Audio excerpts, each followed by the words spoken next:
हां, नमस्कार. महाराष्ट्राचे चित्र दिवसेंदिवस अतिशय भयानक होत चाललंय.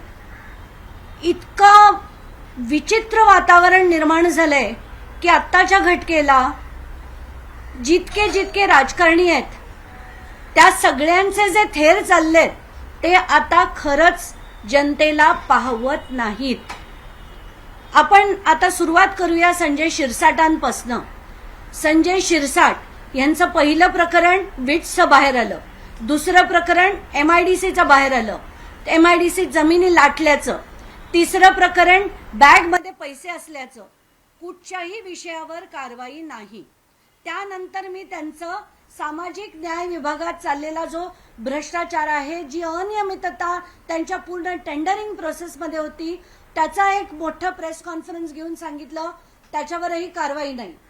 मुद्दा नंबर 2, संजय गायकवाड शिवीगाळ करताना, मारामारी करताना सरळ सरळ दिसतात.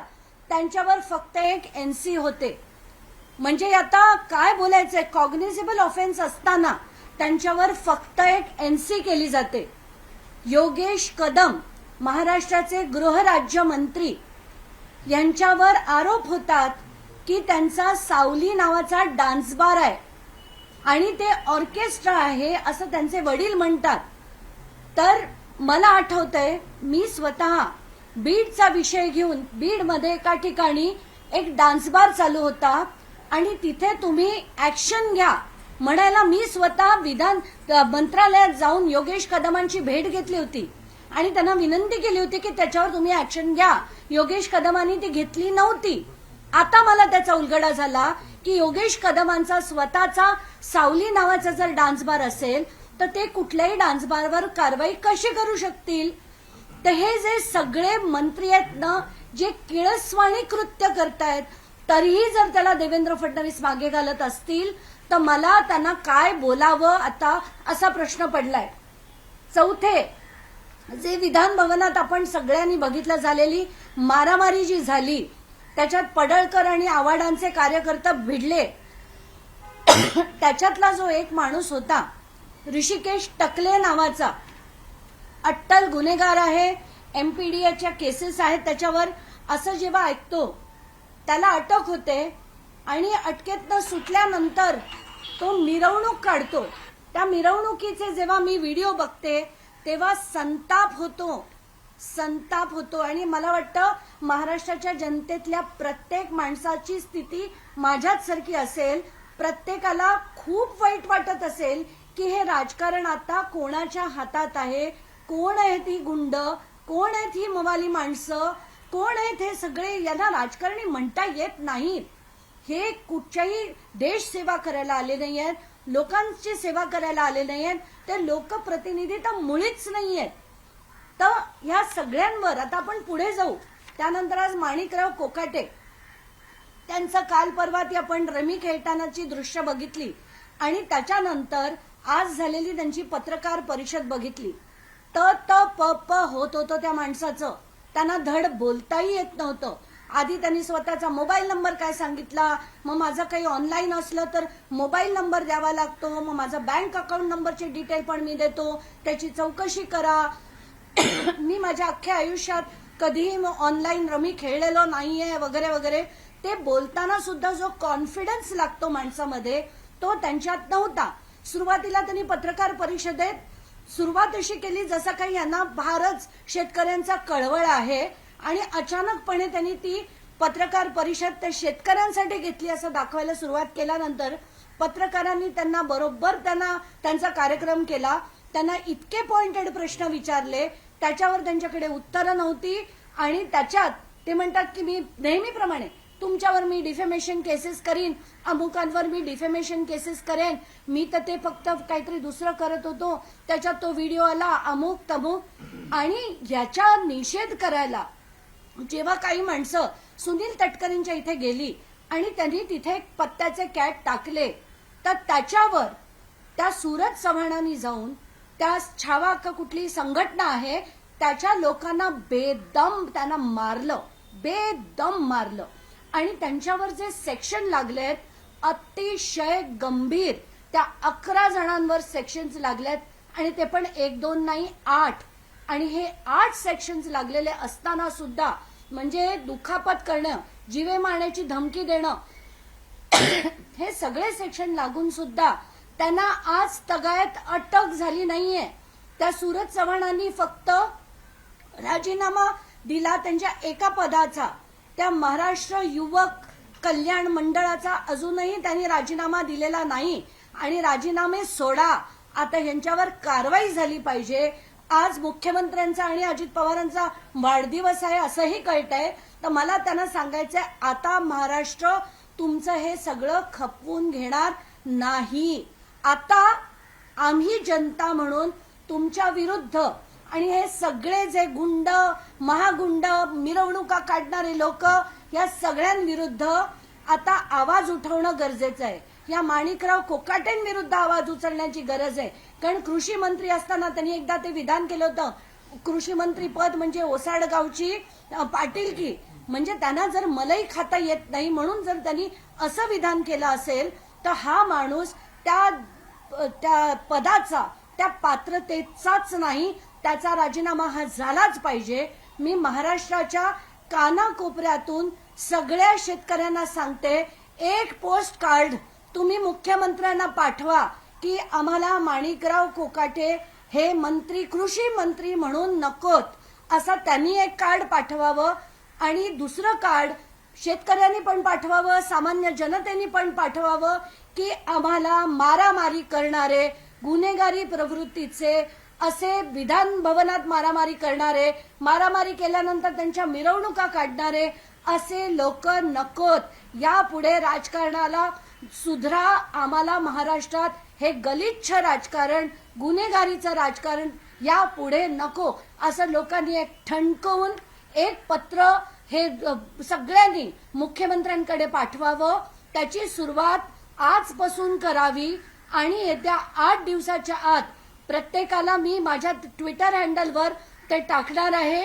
तो मजकूर प्रत्येक माणसानी, ज्याला महाराष्ट्राबद्दल अभिमान आहे, ज्याला मराठी भाषेचा अभिमान आहे, ज्यांना छत्रपतींचा अभिमान आहे आणि महाराष्ट्र पुन्हा घडवण्याची इच्छा आहे, त्या प्रत्येक व्यक्तींनी आता या राजकारण्यांना ठणकवून सांगायला पाहिजे की आम्हाला असं गलिच्छ राजकारण यापुढे नको. हे राजकारण आता बदला, नाहीतर आम्ही तुम्हाला बदलू, असं ठणकावून मेसेज हा प्रत्येक माणसानी, शेतकऱ्यांनी, सामान्य माणसानी येत्या एका आठवड्यात पाठवावा. त्याचा मजकूर मी माझ्या ट्विटर हँडलवरनं ट्विट करते. तो माध्यमांना विनंती आहे तो लोकांपर्यंत पोहोचवा. आणि जर झालं नाही तर 15 ऑगस्टच्या दिवशी सगळ्यात मोठं आंदोलन महाराष्ट्रात आम्ही सामान्य माणसं, सगळ्या सामाजिक संघटना, कुठलाही त्याच्यात राजकीय पक्ष येणार नाही. कारण राजकीय पक्ष सगळे एका माळेचे मणी आहेत. कोणीही त्यातले राजकारणातली माणसं आम्हाला नकोत.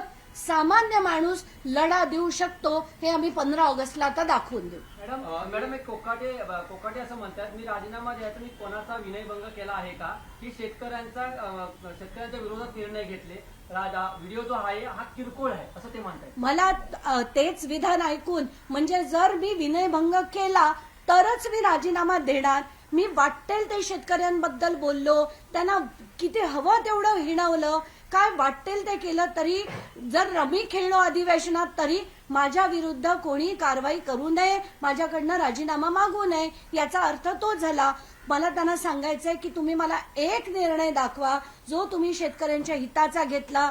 तुम्ही शेतकऱ्यांसाठी काय काय त्यांना हमीभाव मिळवून देण्यासाठी काय केलं, त्यांच्या प्रत्येक प्रश्नावर तुम्ही काय कारवाई केलीत हे दाखवून द्या.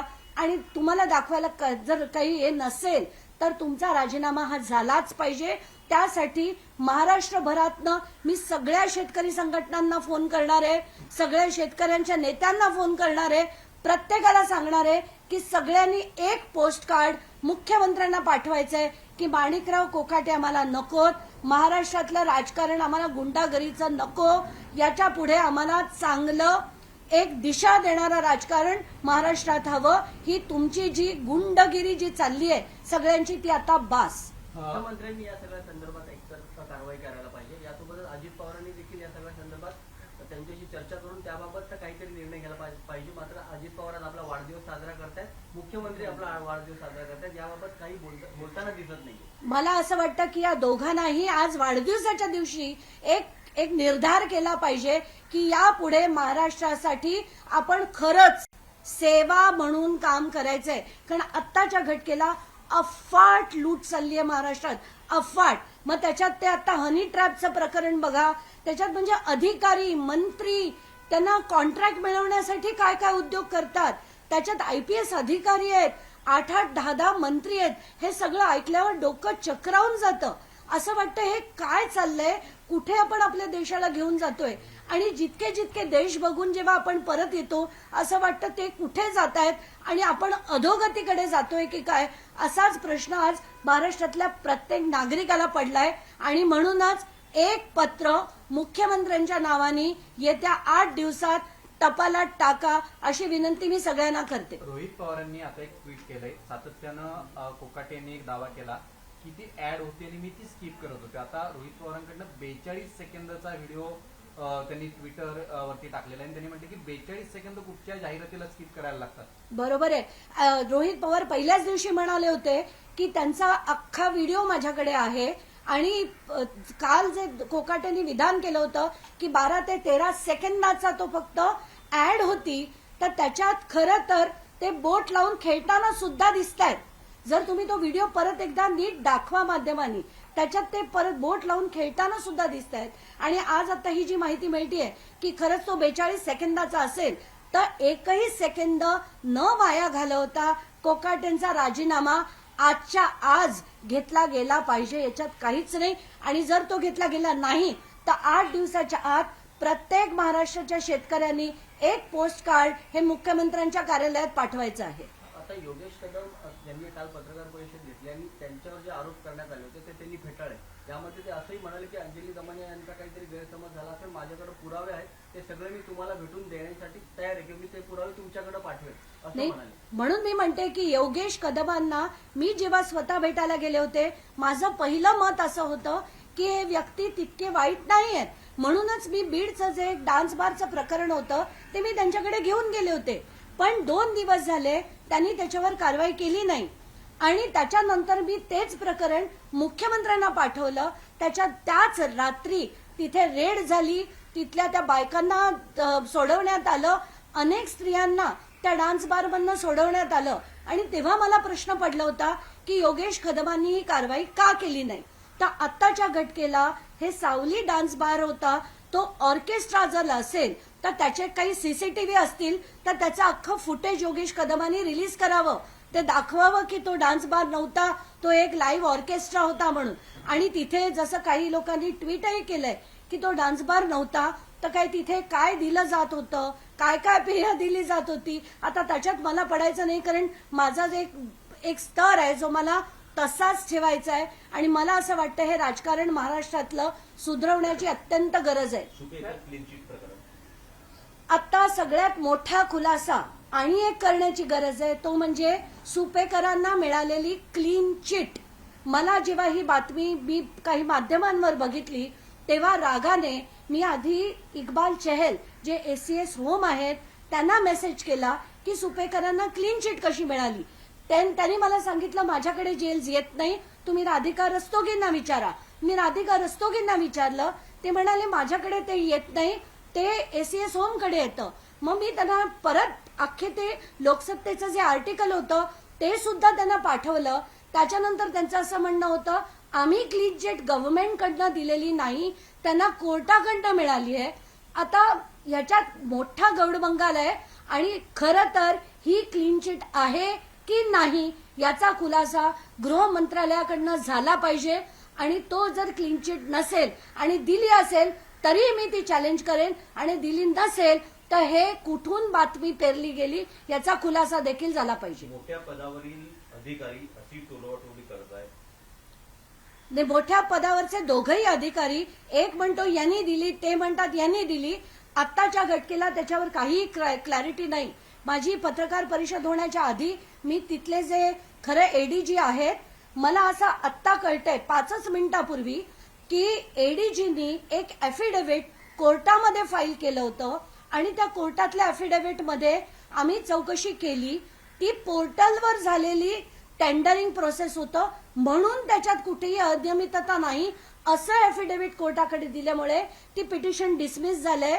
पण ते कसं चुकीचं आहे ते आता मी दाखवून देणार आहे. कारण या सगळ्या अधिकाऱ्यांना, या सगळ्या राजकारण्यांना, या सगळ्या गुंडांना जोपर्यंत शिक्षा होणार नाही तोपर्यंत महाराष्ट्र सुधारणार नाही. मॅडम, करुणा मुंडेंनी आज प्रेस कॉन्फरन्स दिली. त्यांच्या एक महिला आली होती, त्या महिलेवरती 2 एसीपीनी अत्याचार केले असं प्रकरण त्यांनी सगळीकडे न्याय मागितला, पण त्यांना कुठेही न्याय मिळत नाही. त्या महिलेला उलट खंडणी प्रकरणामध्ये अडकवण्यात आले. प्रत्येक ठिकाणी आपण बघतोय की हे IPS अधिकाऱ्यांची जेव्हा प्रकरणं बाहेर येतात, आता या जर 2 बिचाऱ्या महिलांनी प्रकरण लावून धरलं, त्यांच्यावर जर खंडणीचे असे आरोप होत असतील तर खरंच दुःख होतं हे सगळं ऐकून, राग येतो. आणि म्हणूनच मी ठरवलं होतं की आज आपण महाराष्ट्राच्या जनतेला आता आवाहन करूया, हे लोकप्रतिनिधी नाहीत, ही चांगली सभ्य सुसंस्कृत सोज्वळ देशाला दिशा देणारी माणसं नाहीत.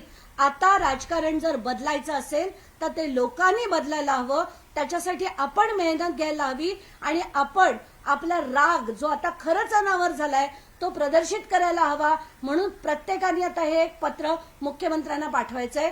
धन्यवाद. अजून एक राज्यात सध्या प्रकरण गाजतंय ते म्हणजे हनी ट्रॅपच्या बाबतीत वेगवेगळ्या पद्धतीचे दावे केले जात आहेत. संजय राऊत यांच्याकडनं वेगवेगळ्या पद्धतीचा दावा केला. काल त्यांनी असं सांगितलं की महाविकास आघाडीचं सरकार पाडण्यासाठी हनी ट्रॅपचा वापर केला गेला. देवेंद्र फडणवीस आणि एकनाथ शिंदे हे मरीन ड्राईव्हच्या ब्रिज खाली वेषांतर करून भेटायचे आणि तिथेच ते पेनड्राईव्हची देवाणघेवाण व्हायची. आज सामनाच्या अग्रलेखामध्ये त्यांनी थेट हा आरोप गिरीश महाजनांकडे केलाय. एकंदरीत तुम्ही कसं बघता या प्रकरणाकडे? आता याला जोडून असं आहे की विधानसभेमध्ये मुख्यमंत्र्यांनी म्हटलं की असं काही प्रकरण महाराष्ट्रात झालेलंच नाहीये, म्हणजे याच्यावर त्यांचं